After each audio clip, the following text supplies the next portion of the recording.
you know, time will tell for sure on all of you guys. You know, obviously, I think with you and Justin, your progress is a lot more in your face because you got music to show for it. Yeah, you know? exactly. With the actors, it's a little more challenging. Gigliani actually has photos to show, so.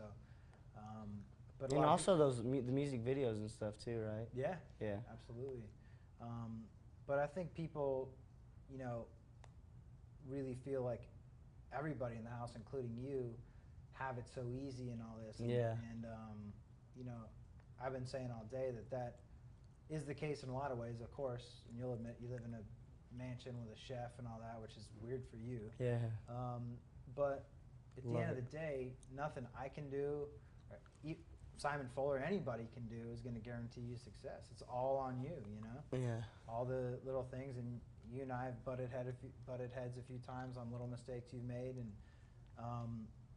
that's just, it's all going to fall on you, and that's what's cool about this thing, is it's real. There's no way of predicting. I feel like the reason some people are thinking, oh, you guys have it so easy, is because, honestly, I don't think people understand how new we are to this business. Yeah. Like you said, people work their whole life to make it and don't, you know? And it's like, I think I don't think they're jealous, but it's like, we have such a great opportunity, dude. We're like in this house, and I feel like I'm just getting hooked up like beyond belief, you know? It's like every time I work with someone, I'm like, so who like have you worked with? And they just, boom, they start naming all these big people that I've always like loved and stuff. I'm just like, are you kidding me? You know, like, you wrote Britney Spears' Hit Me Baby One More Time. Like, what am I doing? You know, like, working with you right now. It's exciting, but it's like.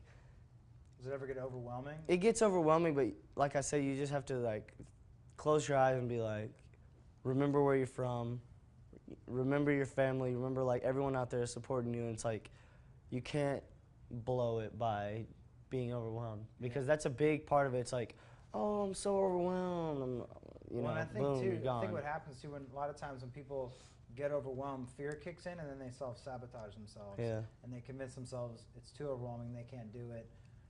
And I've never had that feeling. Good. And I hope I never do. Good, because the last thing you want is to get overwhelmed and to do something stupid and ruin the opportunity, and then you wake up and it's all gone, you know? Yeah, and I think that you'll never let that happen, because.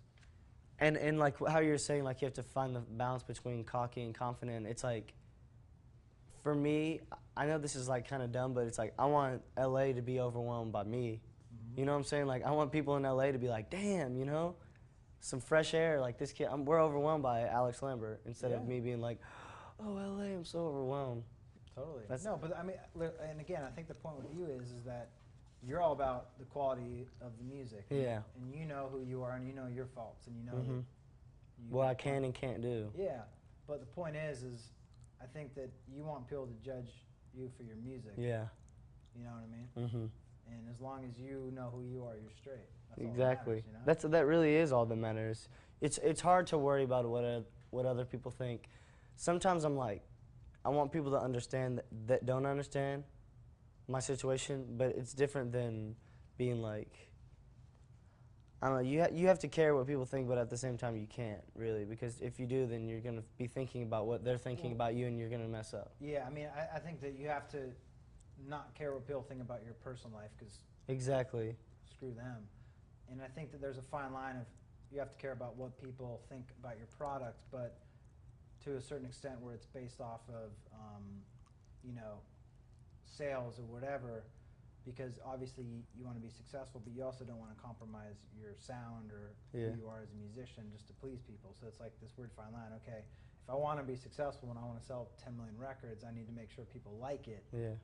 But you still have to stay true to yourself. Yeah, you got to stay true to yourself. But there's a fine line there, you know what I mean? Yeah. Without selling out, as it were. But I feel like so many times people are like, you know, pop music, it's like you're selling out if you do pop music. For me, it's like the Beatles, that's pop music, you know, and people are like, oh, I love the Beatles, you know, but I don't like pop music. It's like, what do you think the Beatles were doing in the 60s? That's pop music. That's well, what's pop music means popular music. Exactly. The most popular kind of music, because it's the best kind.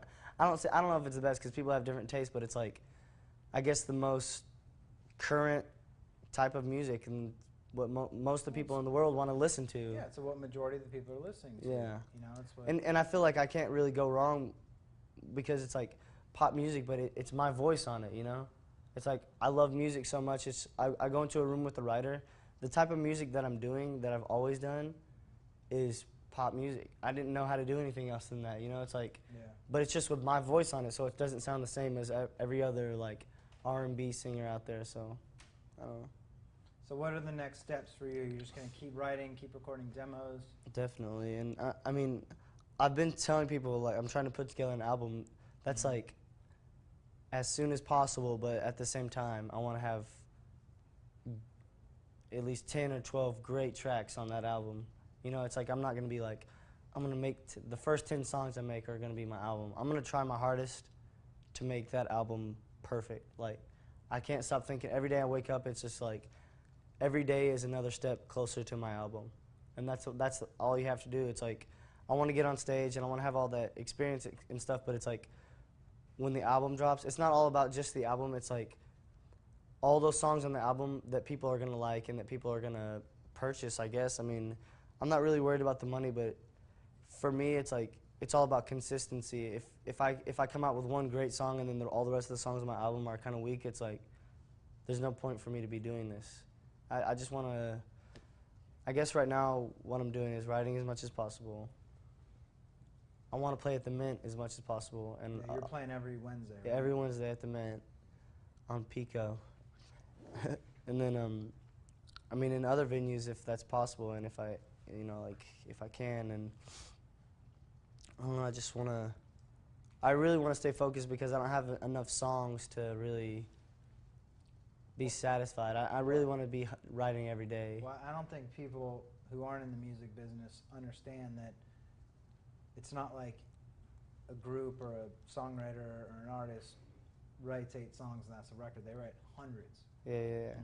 You have to, you're not going to get a hit every time or even Exactly. an album-ready song every time. You got to write hundreds. It's a long and difficult process. I mean, it could take 2 years Yeah. to create a first album from scratch.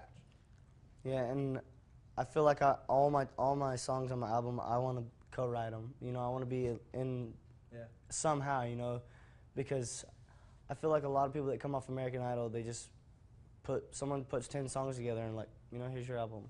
It's like, one, how are they supposed to remember all those songs? I guess listen to them every day, all day, but it's like when you write it and you sing it, you feel it more than you would if someone else wrote it for you. And like, I feel like that's what music's all about. Like when I'm singing a song, I want to forget what's going on and just be in the song, in the moment at that time. And I feel like when you don't write the song, it's not really about that anymore. It's just about good vocals and great, catchy tune. It's no longer about the feel-goodness of it. Have you been, do you read like all the viewer comments and things like that? I know you have some loyal fans and things like that. Yeah, sometimes I read viewer comments, mainly for criticism, just to see like what people are saying about me. I guess that's dumb, but I think it's important to know what the viewers are thinking, because you want to know where the viewers stand in your like situation. Because right now I'm in the dream house and people are like, you know, you're cocky and stuff, and I guess maybe sometimes I do get a little bit cocky, but I'm just doing what I have to do to make great songs, you know, like, and get on stage and not really worry about being nervous, or, because that's not fun. Being nervous is not fun. It's part of it, but it's like, if you're not fully confident in yourself, then you're going to be nervous. So, and that's when I read the viewer comments, most people are like, this kid's way overconfident, like, if they say anything bad about me, but I'm like, all right. That's one thing that when people say it, I'm just like. So, but it doesn't really bother you? No, that doesn't bother me at all. It really doesn't. And how do you, you know, you're